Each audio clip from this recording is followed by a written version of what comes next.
Hi అండి, welcome to మా ఇంటి వైబ్స్.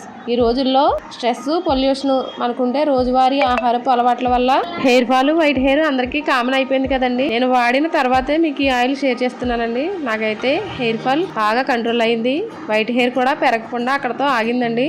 దీనికోసం ముందుగా బ్రింగరాజ్, తెలుగులో గుంటకలగరాకు అంటారండి. దీనికి చిన్న చిన్న తెల్లటి పూలు పూస్తాయండి. ఆకుని నలిపి చూస్తే నల్లగా అవుతుందండి. తర్వాతవి కరివేపాకు, గోరింటాకు, మందార పూలు, ఇవి అందరికీ తెలిసినవే కదండి. వీటితో పాటు చిన్న ఉల్లిపాయలు కూడా తీసుకోండి. ఇప్పుడు ఆకులన్నింటినీ వాష్ చేసుకుని ఎండలో ఆరబెట్టుకోండి. మీకు బ్రింగరాజ్ కనుక దొరకకపోతే ఇప్పుడు ఆన్లైన్లో బ్రింగరాజ్ పౌడర్ అవైలబుల్ ఉంటుందండి. వీటితో పాటు పెద్ద ఉసిరికాయలు దొరికితే వాటిని కూడా కట్ చేసుకుని ఎండబెట్టుకోండి.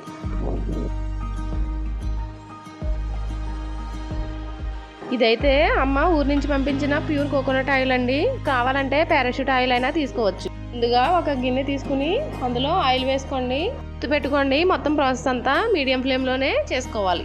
ఎండబెట్టిన ఆకులు ఒక రోజుకైతే ఇలా ఉంటాయండి. 2-3 రోజులు ఎండబెట్టుకుంటే ఇలా పౌడర్ లా అవుతాయండి. వీటిని కావాలంటే మళ్ళీ యూజ్ చేయడానికి స్టోర్ చేసుకోవచ్చు.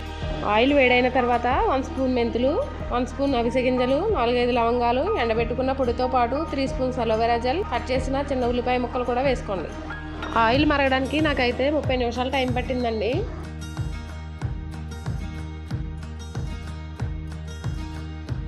పొడి ప్రిపేర్ చేసుకున్నప్పుడు మందార పువ్వులు అయితే ఎక్కువ లేవని ఇప్పుడు నేను యాడ్ చేసుకుంటున్నానండి.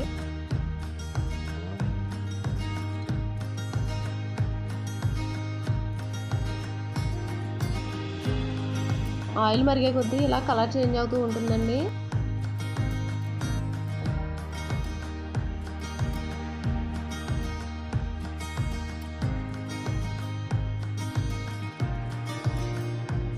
ఉల్లిపాయ ముక్కలు కలర్ చేంజ్ అయిన తర్వాత స్టవ్ ఆఫ్ చేసుకుని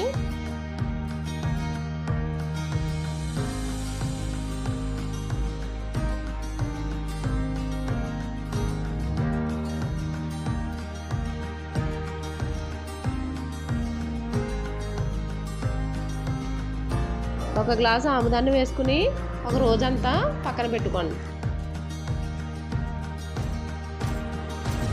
తర్వాతి రోజు ఈ ఆయిల్ మొత్తాన్ని ఒక సిల్క్ క్లాత్లో వేసుకుని వడగట్టుకోండి.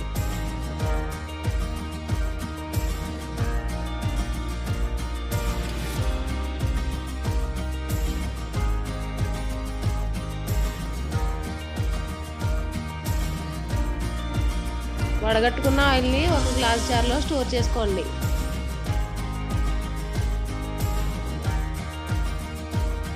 నేను ఇప్పుడు యూజ్ చేయడానికి కొంచెం ఆయిల్ తీసుకున్నానండి. అందులో 2 విటమిన్ E క్యాప్సూల్స్ కలుపుతున్నాను.